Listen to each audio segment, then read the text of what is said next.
This channel does not promote any violent, harmful, or illegal activities. All content provided by this channel is meant for an educational purpose only. আজ রবিবার আর সেই রবিবারে সুন্দরবন পর্যটন পুরোপুরি সার্থক। পীরখালির কাছে সন্তান সমেত বাঘিনীর দর্শন পেলেন একদল পর্যটক, যেখানে মা সাঁতরে নদী পার হচ্ছে আর সঙ্গে সঙ্গে যাচ্ছে দুই সন্তান। দেখুন সেই ছবি, পাড়ে গিয়ে দাঁড়িয়ে বোটের দিকে তাকাচ্ছে এমন ছবিও ধরা পড়েছে পর্যটকদের ক্যামেরায়। একেবারে বাঘের পারিবারিক ছবি। কম নয়, দুপুর 2:30 থেকে প্রায় 2 ঘন্টা ধরে সাইটিং, এমনটাই জানাচ্ছেন আপ্লুত পর্যটকরা। বোটম্যান শ্রীদাম গায়েন যে ছবি তুলেছেন সেই ছবি এখন আপনাকে দেখাচ্ছি আমরা। এই মুহূর্তে সেই বোটম্যান শ্রীদাম গায়েন আমাদের সঙ্গে রয়েছেন টেলিফোন লাইনে সরাসরি। শ্রীদাম বাবু, যে ছবি আপনি তুলে ধরেছেন, যে ছবি আপনি আজকে চাক্ষুষ দেখেছেন, এমন ছবি তো সচরাচর দেখতে পাওয়া যায় না, আপনার অভিজ্ঞতা কি? হ্যাঁ বলুন, আপনার অভিজ্ঞতাটা একবার জানতে চাইছি। আপনি যে দৃশ্য ধরেছেন আজকে, ফ্রেমবন্দি করেছেন। আমি সারা বছর ধরে ওয়াইল্ড লাইফ ট্যুর করি, ক্যামেরা ফটোগ্রাফি ট্যুর করি। এবার হঠাৎ যেতে যেতে দেখি একটা পীরখালি ফ্রিতে একটা ল্যান্ডের সাইডে মা বাচ্চা বসে আছে। এবার সেখান থেকে আমরা দেখতে দেখতে এবার আমরা সরে গেলাম। তারপরে একটা ক্যানেল বেরোলো, ক্যানেল পেরিয়ে সেখান থেকে আবার কিছুটা এগিয়ে গেল, গিয়ে তারপরে পীরখালি 3 থেকে পীরখালি 2 আবার পেরিয়ে গেল। পুরো সাঁতার দেওয়া ছবিটা আমরা পেলাম। কম সময় তো নয়, 2 ঘন্টা ধরে এমন সাইটিং করতে পারলেন পর্যটকরা। এমন দৃশ্য তো সচরাচর দেখা যায় না। না না না, এটা অনেকদিন পরে এই সাইটিংটা হয়েছে, খুব ভালো সাইটিং হয়েছে। আর এটা আমরা 2 ঘন্টা ধরে অপেক্ষা করার পরে আমাদের ফলটা হয়েছে। এরম ছবি কি সুন্দরবনে দেখা যায়? বাঘিনী তার 2 সন্তানকে নিয়ে পরিচর্যা করছেন, আপনি আগে দেখেছেন এমন ছবি? হ্যাঁ হ্যাঁ, এর আগে আলাদা একটা সাইডে পীরখালি 5 বলে জায়গা আছে, সেখানেও একটা বাঘিনী আছে, তার 2টো বাচ্চা আছে, সেটাও দেখেছি, এটাও দেখলাম। পর্যটকরা তারা কতটা আনন্দিত হলেন এই ছবি দেখে? খুব খুশি, খুব খুশি। বেশ বেশ, আপনাকে অনেক ধন্যবাদ আপনার প্রতিক্রিয়ার জন্য। যে ছবি আপনাদের দেখাচ্ছে এই মুহূর্তে, রবিবারের একদম স্পেশাল ছবি। সুন্দরবন পর্যটন আজ সার্থক। পীরখালির কাছে সন্তান সমেত বাঘিনীর দর্শন পেলেন একদল পর্যটক, যেখানে দেখতে পাওয়া যাচ্ছে মা বাঘিনী সাঁতরে নদী পার হচ্ছে, তার সঙ্গে সঙ্গে যাচ্ছে 2 সন্তান। পাড়ের দিকে দাঁড়িয়ে বোটের দিকে তাকাচ্ছে তারা, এমন ছবিও ধরা পড়েছে ক্যামেরায়। আর যে এই ছবি তুলেছেন সেই বোটম্যান শ্রীদাম গায়েন, তিনি বলছেন এমন ছবির জন্য ঘন্টার পর ঘন্টা অপেক্ষা করতে হয়, তবে এমন একটা ফ্রেম পাওয়া যায়। এই ছবি আজ পর্যটকদের যে সুন্দরবন পর্যটন তা পুরোপুরি সার্থক।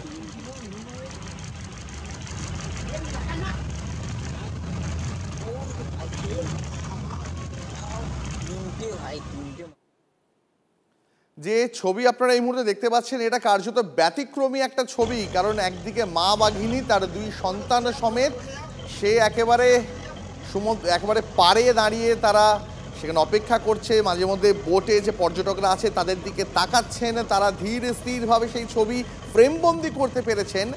এমনটা সচরাচর হয় না। রবিবার দুপুরে একদল পর্যটক সাক্ষী থাকলেন এক নজিরবিহীন ফ্রেমের, একেবারে বাঘের পারিবারিক ছবি।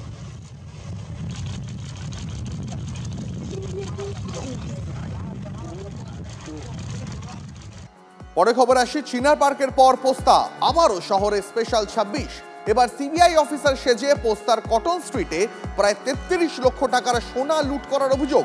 রাস্তা আটকে সিবিআই অফিসার সেজে তল্লাশির নামে 400 গ্রাম সোনা নিয়ে চলে যায় 3 ব্যক্তি। বাজেয়াপ্ত করার কথা বলে সিজার লিস্টও দেওয়া হয়। অজ্ঞাত পরিচয় 3 জনের বিরুদ্ধে পোস্তা থানায় অভিযোগ দায়ের করা হয়েছে।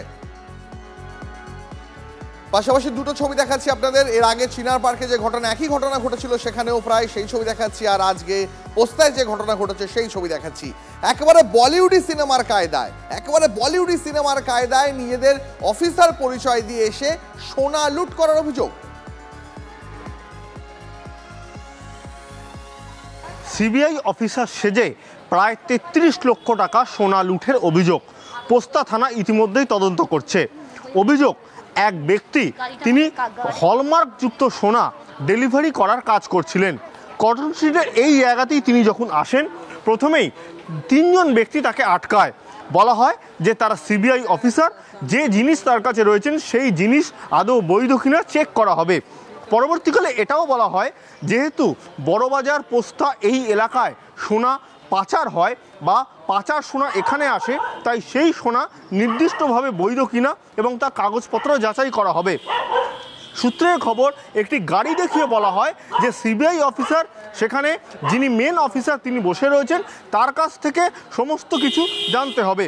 পরবর্তীকালে সামনে যে ব্যাগ ছিল সেই ব্যাগের মধ্যে প্রায় 33 লক্ষ টাকার মূল্যের সোনা, যা 400 গ্রাম মতো 54খানা পিসের হার, সোনার হার, সেগুলো মূলত ছিল এবং সেগুলো চেক করার হয়।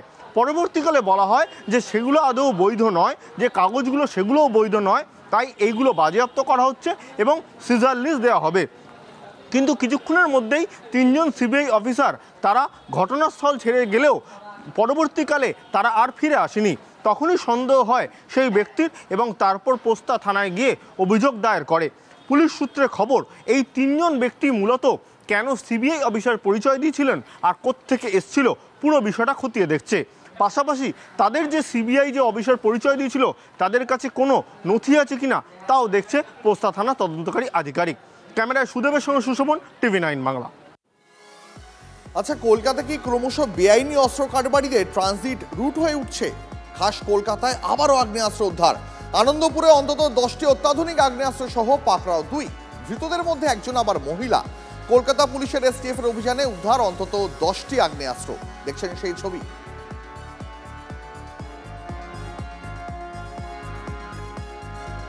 যে ছবি এই মুহূর্তে আপনাদের দেখাচ্ছি, শহর কলকাতা কি ক্রমশ যারা অস্ত্র কারবারি তাদের জন্য একটা সহজ ট্রানজিট রুট হয়ে উঠছে। আবারও কলকাতা থেকে আগ্নেয়াস্ত্র উদ্ধার। আনন্দপুরে 10টি অত্যাধুনিক আগ্নেয়াস্ত্র সহ পাকড়াও 2 জন, তাদের মধ্যে আবার একজন মহিলা। কলকাতা পুলিশের STF এর অভিযানে 10টি আগ্নেয়াস্ত্র উদ্ধার করা গেছে।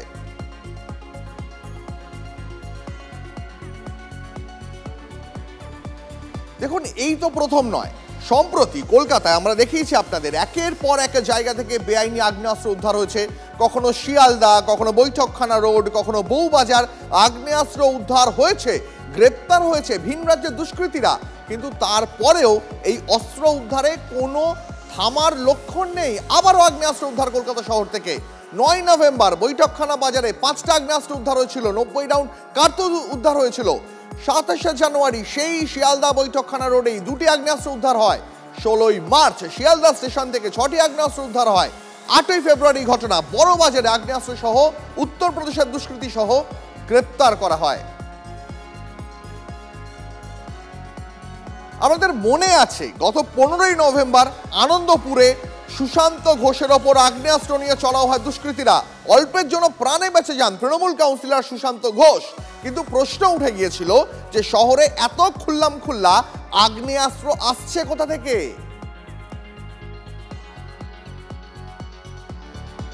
এই প্রশ্ন বিরোধীরা বারবার তুলছেন। বিরোধীরা বলছেন যে শহরে কোথায় পুলিশি নজরদারি, কেন বারবার এত অস্ত্র উদ্ধার হচ্ছে। শোনাবো আপনাদের সিপিএম নেতা সুজন চক্রবর্তীর প্রতিক্রিয়া, শোনাবো বিজেপি সাংসদ শ্রমিক ভট্টাচার্যর প্রতিক্রিয়াও। এর মধ্যে সেখানে অস্ত্র উদ্ধার হয়েছে। ভোটের এখন 1 বছর বাকি, রাজ্যের জায়গায় জায়গায় অস্ত্র উদ্ধার হচ্ছে। খোদ কলকাতায় পুলিশ প্রশাসন কি করছে জানে না? মুখ্যমন্ত্রী তো বলেছিলেন 7 দিন সব উদ্ধার করে দেবেন। তো মুখ্যমন্ত্রী কি জেনে বুঝে অস্ত্র উদ্ধারের কথা বলে তাকে অকার্যকরী করতে চাইছেন? নাকি মুখ্যমন্ত্রী অথবা পুলিশ মন্ত্রীর কথাটা পুলিশ শোনে না? নাকি মুখ্যমন্ত্রী যা বলেন তাবশ্যক যারা শোনেন না অফিসার তাদেরকে উনি পছন্দ করেন? প্রশাসনের অপদার্থতা স্পষ্ট। গুলি, বোমা, বন্দুকের রাজত্ব পশ্চিমবাংলায়। আপনাদের সংবাদ মাধ্যম তো বারবার দেখাচ্ছে 9mm পিস্তল নিয়ে ঘোরাফেরা করছে বিভিন্ন নির্বাচনে, আর পুলিশ অস্ত্র উদ্ধার করছে কি 1 শটার। 20 বছর আগে কোথাকার পাইপ গান পড়ে আছে, সে চলবে কি চলবে না, স্প্রিংটাও হয়তো ভেতরে ভাঙা, সেগুলো উদ্ধার করছে। যেগুলো একদম নিস্তেজ হয়ে যাবো বোমা, সেগুলো ফাটার কোনো সম্ভাবনা নেই, তৃণমূল কংগ্রেসের দুর্বল গ্রুপের হাতে আছে, সেগুলোকে দেখিয়ে উদ্ধার দেখানো হচ্ছে পুলিশ অ্যাক্টিভ অস্ত্র উদ্ধার করছে। তৃণমূলকে যখন মানুষ প্রত্যাখ্যান করছে তখন তৃণমূল একটা যে কোনোভাবে হোক ভাবমূর্তি প্রতিষ্ঠা উদ্ধার করবার চেষ্টা করছে, কিন্তু সম্ভব নয়। মৃতদেহ থেকে চুল ছিঁড়ে নিলে মৃতদেহ হালকা হয়ে যায় না। বারবার শহর কলকাতা থেকে আগ্নেয়াস্ত্র উদ্ধার হচ্ছে কেন, পুলিশের ব্যর্থতাটা কোথায়, এই নিয়ে আমরা কথা বলেছিলাম প্রাক্তন পুলিশ কর্তা প্রাক্তন কলকাতা ডিসিপি সত্যজিৎ বন্দ্যোপাধ্যায়ের সঙ্গে। তিনি কি জানিয়েছেন শোনাবো আপনাদের। আর্মস অ্যান্ড অ্যামুনিশনগুলো পেলো কোত্থেকে, কে তাদেরকে সাপ্লাই করেছিল, কত টাকার বিনিময়ে, কত টাকা এন্ট্যাঙ্গেল ছিল, সেই অর্থটা কে দিয়েছিল, তাদের হোয়াটসঅ্যাপ চ্যাট, তাদের মোবাইল ঘেটে সেই নামগুলো সব বার করতে হবে। এবং যারা এই অর্থনৈতিকভাবে সাহায্য করেছে এবং যারা তৈরিতে সাহায্য করেছে এবং কোথা থেকে আনা হয়েছে ক্যানিংয়ে সাহায্য করেছে, প্রত্যেককে এই কেসের মধ্যে এন্ট্যাঙ্গেল করে একটা কনস্পিরেসি, বিশাল কনস্পিরেসি, এদের প্রত্যেককে ধরতে হবে এবং দ্রুত চার্জশিট দিয়ে দৃষ্টান্তমূলক শাস্তির ব্যবস্থা করতে হবে।